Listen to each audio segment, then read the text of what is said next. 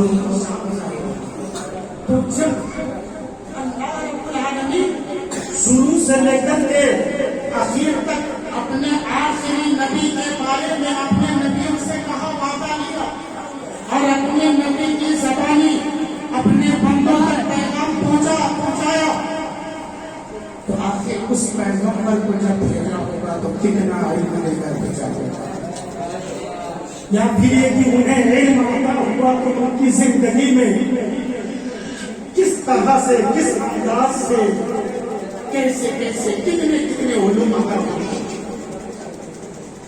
آپ کس موضوع کو سننے کے لیے، آگے کی باتیں سننے کے لیے پہلے سے انصاف کر لیں کہ نہ ہم فیصلہ کر سکتے ہیں نہ آپ کر سکتے ہیں، اتنی صدیاں گزر گئی کوئی نہیں کر سکے، کر سکیں گے۔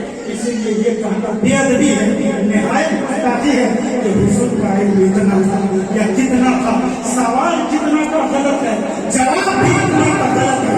اندازہ مت لگاؤ، بھیجا رب قدیر نے جو عالم الغیب و شہادت ہے، بھیجا رب قدیر نے جس کی شان کا عالم الغیب و شہادت ہے اور اس کا پسندیدہ رسول ہے، اس نے جتنا چاہا اتنا دیا۔ ہم انکار نہیں کرتے ہیں کہ یہ نہیں دیا وہ نہیں دیا۔ اب چند حدیثیں میں سناؤں گا جس سے اس بات کا خود اندازہ لگا سکتے۔ پہلے آیت کا ترجمہ سنیں۔ اللہ رب العالمین نے فرمایا وَأَنزَلَ اللَّهُ عَلَيْكَ الْكِتَابَ وَالْحِكْمَةَ، اللہ نے آپ کو کتاب عطا فرمائی اور حکمت کا مطلب یعنی جس میں احکام وہ مراد یعنی علم یا پھر نبوت دونوں طرح کی تفسیر ہوتی ہے۔ وَعَلَّمَكَ مَا لَمْ تَكُنْ تَعْلَمْ، اور آپ کو وہ کچھ سکھا دیا جو آپ نہیں جانتے تھے، اور یہ آپ کا بڑا فضل ہے۔ قرآن شریف میں ہر چیز کا واضح بیان ہے۔ وَنَزَّلْنَا عَلَيْكَ الْكِتَابَ تِبْيَانًا لِكُلِّ شَيْءٍ، اے نبی ہم نے آپ کو ایسی کتاب دی جس میں ہر چیز کا واضح بیان ہے۔ اب کوئی سوال کرے کہ واضح بیان ہے تو کہاں ہمارے سامنے واضح ہے؟ آپ یہ کہہ سکتے ہیں سارا حضرت آدم علیہ السلام کو بھی دیا گیا تھا، مگر موبائل اتنے زمانے کے بعد وجود میں آیا۔ بات سمجھ میں آ رہی ہے؟ وہاں تک پہنچنے میں ٹائم لگتا ہے۔ یہ ہماری بصارت اور دماغ کی کمی ہے کہ ہم اس وضاحت کو بھی سمجھ میں سے قاصر ہیں۔ بات سمجھ میں آ رہی ہے؟ اللہ کے نبی صلی اللہ علیہ وسلم کی ایک حدیث پاک حضرت عبداللہ ابن عمر نے روایت کی اور امام بخاری رحمۃ اللہ تعالی علیہ نے اپنی کتاب میں لکھا، اللہ کے نبی علیہ السلام نے فرمایا بین انا نائم اتیت بقدح لبن فشرب حتی انی لأری الدی یخرج فی اصفاری ثم اعطیت فضل عمر بن الخطاب قالوا فما اولت یا رسول اللہ قال العلم۔ اللہ کے نبی علیہ السلام فرماتے ہیں ایک مرتبہ سویا ہوا، پتا چلا کہ خواب کی بات ہے۔ کیا چیز کی بات ہے؟ خواب کی بات ہے۔ اللہ کے نبی فرماتے ہیں میں سویا ہوا تھا، میرے پاس دودھ کا پیالہ پیش کیا گیا، اس کے بعد ارشاد فرماتے ہیں فشربت، جب دودھ کا پیالہ پیش ہوا فشربت، میں پینے لگا، اتنا پیا حتی انی لأری، اتنا پیا کہ میں دیکھنے لگا، مجھے نظر آنے لگا، پورے طور پر محسوس ہونے لگا کہ یہ دودھ میرے ناخنوں میں بہ رہا ہے، میرے ناخنوں میں بہ رہا ہے، اور ایک روایت میں کہ میرے اطراف سے چاروں طرف سے دودھ بہ رہا ہے۔ پھر جو دودھ بچا میں نے عمر بن خطاب کو دے دیا تم پی، تو عمر نے پی لیا۔ تو صحابہ کرام نے جب یہ خواب سنا، صحابہ کرام پوچھے قالوا